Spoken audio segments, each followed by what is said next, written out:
Following a tense raid yesterday leading to Israeli forces entering Al-Shifa Hospital, a Gaza City medical complex said to conceal a Hamas base. Now, this violates international law. What else did they find? Well, joining me now to discuss the latest from Israel is Chris Mitchell, Middle East Bureau Chief for CBN News. Chris, thanks so much for joining us. Always great to see you. Great to be with you again, Tony.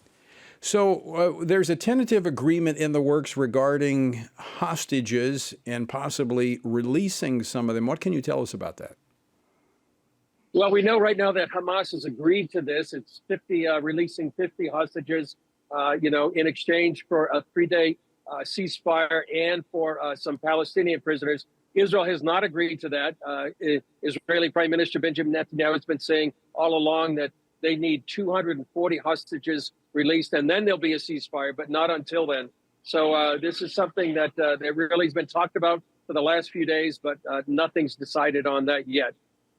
Now, this discussion follows 2 days of Israeli forces searching a medical complex believed to house Hamas leaders. And we were showing a video clip of that earlier, actually a clip from a spokesman from the IDF showing some of the weapons that they found. What else do we know about these searches?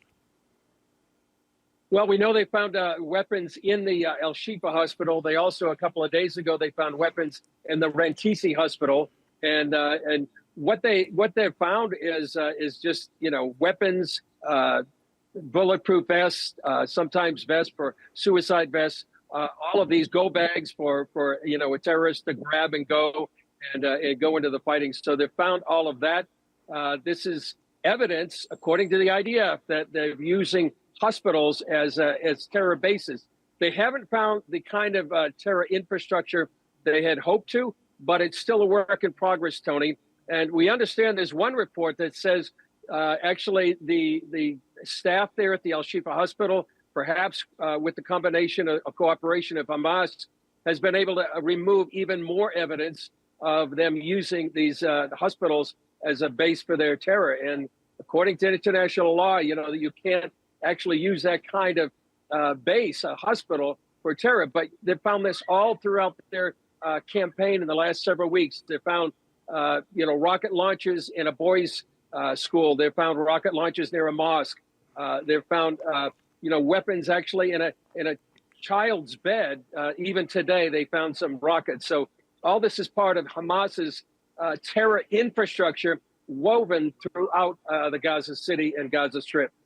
So, Chris Mitchell, let me ask you this question. Have we heard anyone from the United Nations, Secretary General maybe, condemning Hamas for violating international law and using hospitals, schools, mosques, civilians using them as shields for their terrorist activity? Well, I don't think we've heard that from the United Nations Secretary General. There was a resolution yesterday at the United Nations Security Council condemning Israel, but Israeli Ambassador Gilad Erdan would just condemn that. And sadly, I think the United States actually abstained from that, which allowed this resolution to pass from the UN Security Council, but didn't mention the condemnation about what Hamas has been doing for October 7th and what it has done throughout the Gaza City, which Yoav Gallant, the Israeli defense minister, called the largest terror base in the world. Billions of dollars have been spent, manufacturing this terror infrastructure. That's why it's taking the systematic dismantling by the IDF day by day. Yeah, I'm well aware that the United Nations has not said anything. I was just trying to make the point, Chris. Double standard. It's the same thing we are seeing here in the United States when it comes to justice. This double standard. Hamas using civilians, women and children, to hide behind hospitals, to launch their terrorist attacks.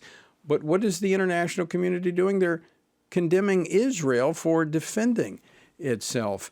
So I want to ask you, switching gears just a tad bit, to the environment there in Israel. I mean, we're a month into this war. A lot of division, as we've talked about, going into this war politically in Israel. What are things like today? Well, on October 6th, Tony, we'd be talking about probably the most divisive time in Israel's history after October 7th. And here today, we're looking at probably united Israel like never before. Almost everyone here in Israel is affected directly or indirectly by this war. On October 6th, many of the hotels here in Jerusalem were filled with tourists, and now they're filled with evacuees, people that had to flee either because their communities were destroyed near the Gaza Strip, or up in the north, they had to flee because of Hezbollah fighting. So 60,000 people from the north, maybe almost 200,000 from the south, about 250,000 Israelis. And plus, besides that, Tony, you have almost everybody that has a son or a daughter or a cousin or a brother or sister that's in the reserves or in the army right now. So, but I would say, even though on October 6th, things were so divided, now I think Israelis, and I would say to extension, many of the Jewish people around the world are united like never before. Well, we certainly saw that here in Washington, D.C. with the march, the Stand for Israel on the Mall this week.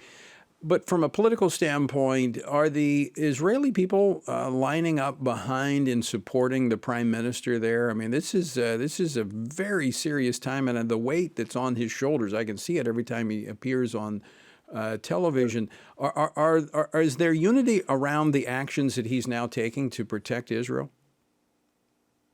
I would say for the most part, yes, Tony. They did have established a war cabinet, which includes Prime Minister Netanyahu, Defense Minister Yoav Gallant, and the same political party, the Likud.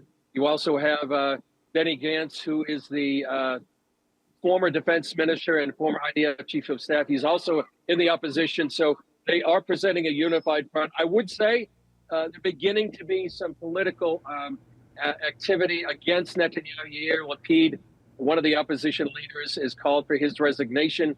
But I think for the most part, Tony, Israelis are united politically, and I would say something that we hadn't seen for a number of months. And let me add, Tony, what's happened on October 7th has really shaken the Israeli people, and I would say by extension the Jewish people around the world.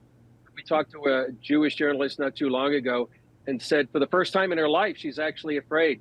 Anti-Semitism is up exponentially in the U.S. and Europe.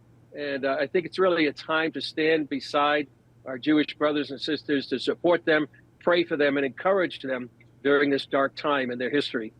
Yeah, I think it's gone beyond being theoretical. Could this happen? Yes, it could happen. And we've had skirmishes, but nothing like this. Now it is a reality, and I think you're absolutely right. With that in mind, Chris Mitchell, how can believers here in the United States be praying for Israel and for our friends there in Jerusalem and elsewhere in Israel? Well, I would say, Tony, pray for the peace of Jerusalem, as it says in Psalm 122. Also pray for wisdom for the leaders, as it says in 2 Timothy, for the political leaders, the military leaders here. They're doing an incredible job in the sense that the world is criticizing them. The media, in large part, is criticizing them, and they have to do this while the world is watching to dismantle a terror infrastructure while protecting civilian lives, Palestinian lives, and trying to do that when the whole world is watching is not an easy task. So I pray for those wisdom, and also pray for the Jewish people around the world that the Lord would protect them and keeps them safe during this very, very serious and desperate, dangerous time. Well, not only is there a great cloud of witnesses, they're critics, and they're many of them looking for a reason to criticize Israel. So we definitely will pray. Chris Mitchell, thanks so much for being up late and joining us here on Washington Watch. Always great to see you, and we'll be praying for you as well.